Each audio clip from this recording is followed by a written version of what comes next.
Ethan sat at his favorite corner table in the cozy cafe, the one with the uneven wooden leg he had come to appreciate rather than avoid. The place had a distinct personality, walls covered in local art, shelves filled with mismatched books, and the soft hum of low conversations blending with the gentle hiss of the espresso machine.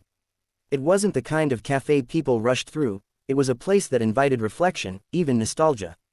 Perhaps that was why Ethan returned every Thursday afternoon, like clockwork. Some habits felt like anchors, and on most days, he needed one. He stirred the last crescent of foam on his latte, letting his spoon clink softly against the ceramic cup. The sound was small, unimportant, yet comforting. Outside, the late afternoon sun cast long shadows across the pavement, stretching like fingers trying to hold on to the day before evening took over. Ethan stared through the window, absently watching passers-by blur into shapes of motion and color. A mother pushing a stroller. A teenage boy tapping his phone with frantic energy. A man walking a dog who refused to walk in any straight line at all. Life played out in fragments, and Ethan observed it all with quiet detachment. But every few seconds, his gaze drifted toward the door. He didn't know exactly what he was looking for. Not a person, not a message, not a sign. It was more like a feeling, a sense that something was supposed to happen, though he couldn't explain why. It was irrational, he often told himself. Yet he'd long ago learned that some instincts were not meant to be reasoned with. The bell above the cafe door jingled softly, a sound he'd heard countless times. But this time, it pulled his attention sharply, like a string tugged tight. A woman entered. She wasn't striking in a way that demanded the room's attention. Her presence was quieter, still, but certain.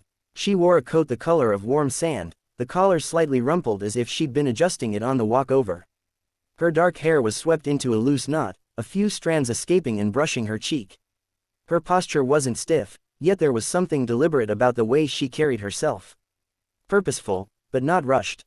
Familiar, but not recognizable. And she wasn't alone. A small child, no more than 5 or 6, held her hand, tiny fingers curled confidently around hers. The child's eyes were bright with curiosity, scanning the cafe as though it were a new world waiting to be discovered.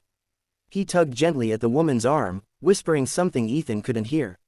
Ethan's breath caught, not from attraction, but from a strange sensation he couldn't name. It wasn't déjà vu, it wasn't longing, it was something in between, something that tugged at a deeper part of him, a place memory usually sleeps undisturbed. The woman's gaze grazed the room, taking in details quickly, almost protectively. When her eyes landed on Ethan, only for a split second, something inside him shifted. It wasn't dramatic like a lightning strike. It wasn't cinematic. It was subtle, quiet, but undeniable.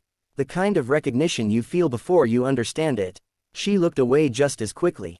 But he didn't. Ethan watched as she guided the child toward the counter. The boy pointed at the display of pastries with unrestrained excitement. The woman laughed, softly, warmly. A laugh that seemed to ripple through Ethan's memory like a breeze over water, stirring something he hadn't realized was dormant. He tried to shake it off. People reminded you of other people all the time, that was normal. A smile like an old friend. A voice like a long-lost relative. A mannerism like someone you once knew and forgot you missed. That didn't mean anything mystical or profound. And yet, he felt the cafe shrink around them, as though the air bent subtly to make space for her presence. He noticed things he shouldn't have been paying attention to, the way she rested a gentle hand on the child's shoulder, the cautious affection in her movements, the way she scanned the room more than someone casually buying a cup of coffee usually would. Ethan lowered his gaze to his book. He wasn't reading it, he hadn't read more than 2 pages since he'd arrived. Still, he pretended to be absorbed in the words. But he could feel the woman in the room the way you sense a change in weather, not through sight or sound, but through instinct.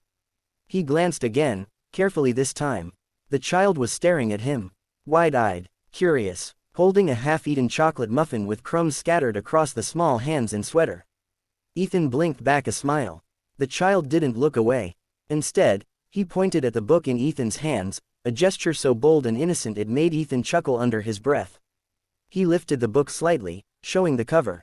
The child tilted his head, considering it with a seriousness only children could muster over something they didn't understand. The woman followed the direction of the child's gaze and looked at Ethan once again. This time, she offered a polite, apologetic smile, the kind strangers share when their child's curiosity spills into someone else's space. Ethan returned it with an easy grin, lifting a hand in a small wave. And just like that, something softened in her expression. She nodded in acknowledgement, then gently guided the child toward an empty table across the room, far enough to create distance, but near enough that Ethan could see the way the sunlight framed her features as she settled into her seat.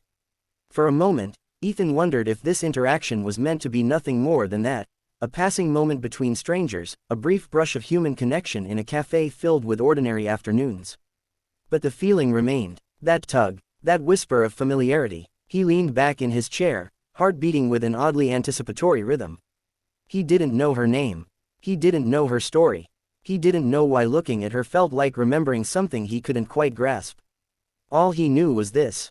For the first time in a very long time, Ethan felt like he was not waiting for something vague and undefined. He was waiting for her, even if he didn't yet understand why.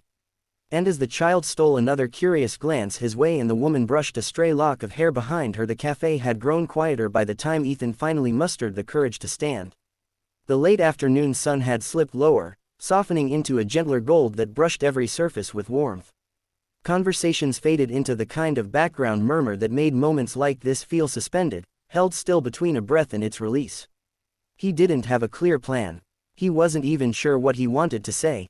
All he knew was that something inside him had leaned toward the woman and the small child from the moment they'd walked through the door. The feeling hadn't faded. If anything, it had deepened, like a tide quietly drawing him closer. So he let his feet guide him. Mara, that was her name, though he didn't know it yet, was brushing crumbs off the child's sweater when Ethan approached their table. She looked up, mildly surprised, and then gave that same polite smile she'd offered earlier.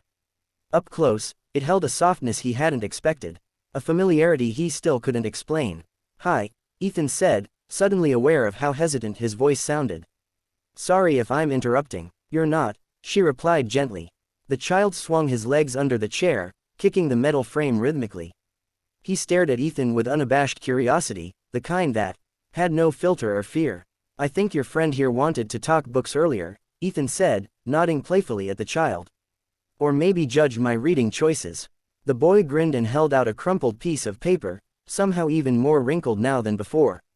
Ethan took it carefully. It was a drawing, a rainbow, two scribbled figures beneath it. One tall, one smaller. Both holding hands. "It's for you," the boy announced proudly. Mara's face flushed a soft pink. "Lily is very generous with her art." "Lily," Ethan repeated. "Nice to meet you. I'm 5, Lily added, puffing out her chest with the authority of someone twice her age. "Well, that explains the impeccable craftsmanship." He gave a dramatic, thoughtful nod. Lily giggled. Mara relaxed. Ethan felt the moment settle around them, unhurried, natural, like a conversation long overdue. "Do you mind if I sit?" he asked. For a heartbeat, something flickered in Mara's expression, not reluctance exactly, but caution. It wasn't directed at him, he sensed. It was something she carried, something heavier than a simple hesitation. But she nodded. "Sure." Ethan pulled out a chair and sat across from them. Up close, he saw shadows beneath her eyes, like someone who hadn't truly rested in a long time. But she held herself with quiet strength, the kind that doesn't announce itself but becomes obvious with every small, deliberate gesture. "I'm Ethan," he said. "Mara," she replied. The name hit him like a soft blow to the chest. Mara. It rolled through his mind with an echo he wasn't prepared for. He swallowed, unsure why his heart reacted like that. He glanced at Lily's drawing. The rainbow. The figures. A strange tug in his chest tightened. "Are you two new around here?" he asked casually, though some part of him already sensed the answer mattered. Mara nodded, brushing a loose strand of hair behind her ear. "Passing through," she said. "For now. Road trip, you could call it that." Her tone held layers, not avoidance, but something close. A story half told. Lily tapped the table. "We're looking for somewhere nice," she said. "Somewhere with good muffins." Ethan chuckled. "Then you've come to the right place. This cafe basically survives on muffin loyalty." Mara smiled, and for the first time, Ethan saw it reach her eyes. They were warm, deep-set, carrying something old and unspoken. Something he felt he recognized far before he logically could. "How long have you been here?" she asked, glancing at his book. "Long enough to be considered part of the furniture," he joked. "I come every Thursday. Creature of habit, I guess." "Habits can be comforting," she said quietly. He watched her as she spoke, how her gaze sometimes drifted to the window as though she was checking for something, or someone. How her hand rested protectively over Lily's tiny fingers whenever the child reached too close to the edge of the table. How she seemed fully present and yet partially far away. He wanted to ask more. But something about her restraint made him hold back. Instead, he focused on Lily, who was examining Ethan's latte with scientific intensity. "Do you read a lot?" Lily asked suddenly. Ethan blinked. "I try." "What's your book about?" "A man who gets lost." Lily nodded as if this were an entirely normal theme. "Maybe he should ask someone for directions," she advised. Mara laughed, a sound that carried a tenderness Ethan hadn't expected. He felt it settle under his ribs, warm and disarming. "Smart kid," he said.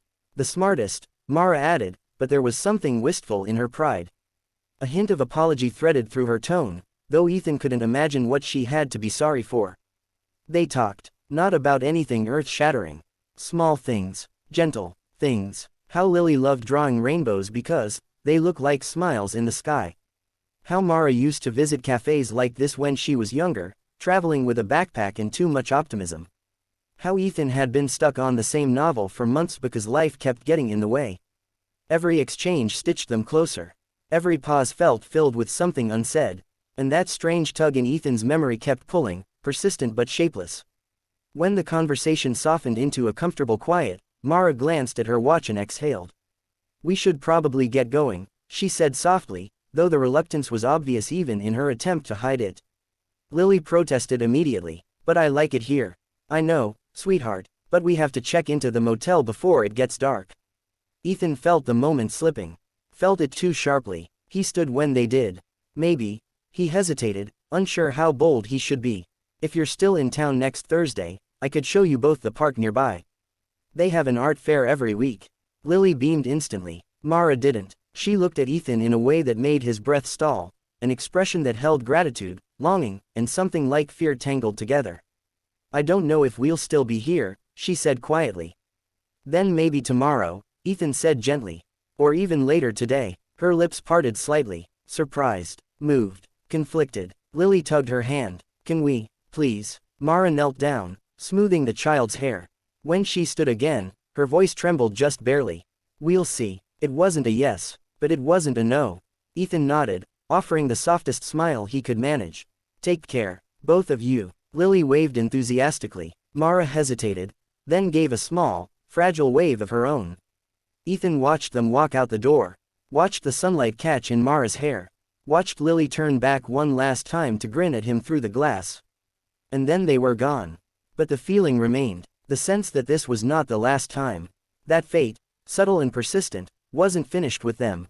That life had cracked open a familiar doorway, inviting him to step through. Ethan sat back at his table, Lily's drawing still in his hand. He didn't know their story yet, but somehow, he suspected, he had always been a part of it.